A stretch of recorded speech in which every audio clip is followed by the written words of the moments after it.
recognized for 5 minutes. Without objection. Thank the gentleman. This is indeed a very solemn occasion, and anyone watching this debate, either on television or in the gallery, should understand that we take very seriously what we say here today. We may disagree on what the final outcome should be, but we do take it very seriously. And I take it seriously as I recall a funeral I attended, it seems a long time ago, for a member of armed forces, Luis Moreno, who was killed in Iraq. And I remember that rainy morning, leaving the church on the way to the cemetery, the pain and the sadness that took place in the whole community, the pain and the sadness that engulfed the family and everyone who was there. We took seriously the loss of that life, and we honor every day the fact that he was sent to that battlefield and he gave his life for that particular cause which we discussed today.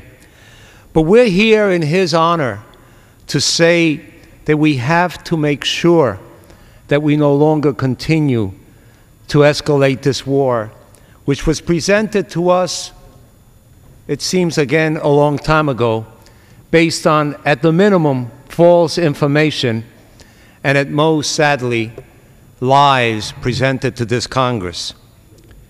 We have to make sure that no further loss of life takes place. So much has been said today about supporting our troops. Well, I know of no greater support than to bring them home tomorrow morning. Oh, I know a lot of people will say if you bring them home, Iraq will become a mess.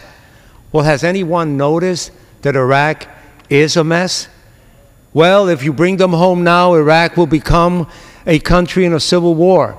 Well, has anyone noticed that Iraq is involved in a civil war? The question is, will we wait for more Americans to lose their lives and more to be wounded? When I say that we were given bad information or possibly lied to, we were told at that time, I remember, how the weapons of mass destruction were stored in Iraq and that we had to get them before they got us, and how there was a link between Al-Qaeda and September 11 and Saddam Hussein. And now even the administration and its ardent supporters agree that there was no link between Saddam Hussein and September 11. There was no link between Al-Qaeda. There was no link between any of that we were told. And we still haven't found the weapons of mass destruction.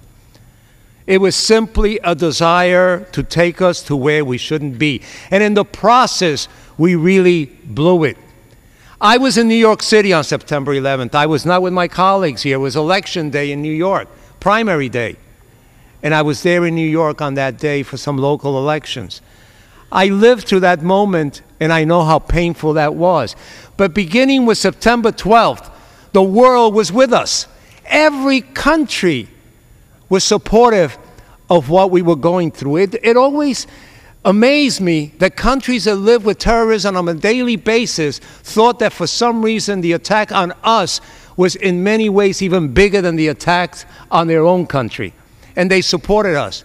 We could have taken that goodwill and used it for positive things throughout the world. What did we do?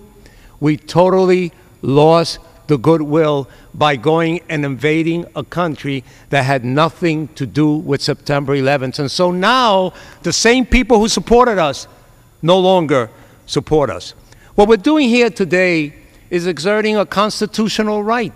This is not a political exercise. This is not a legislative exercise.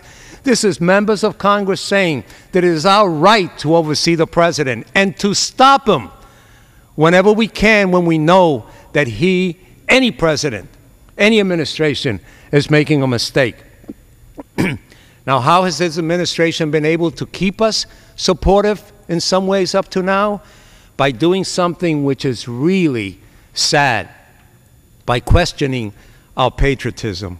And so tonight and tomorrow and for the next couple of days, more will question our patriotism.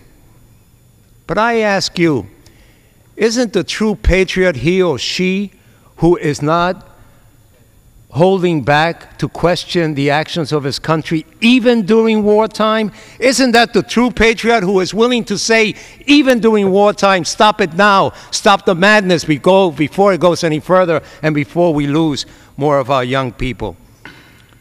And so we gather here after 3,109 losses, after 23,000 wounded soldiers, saying we have to stop it now and we have to vote for this resolution. The gentleman from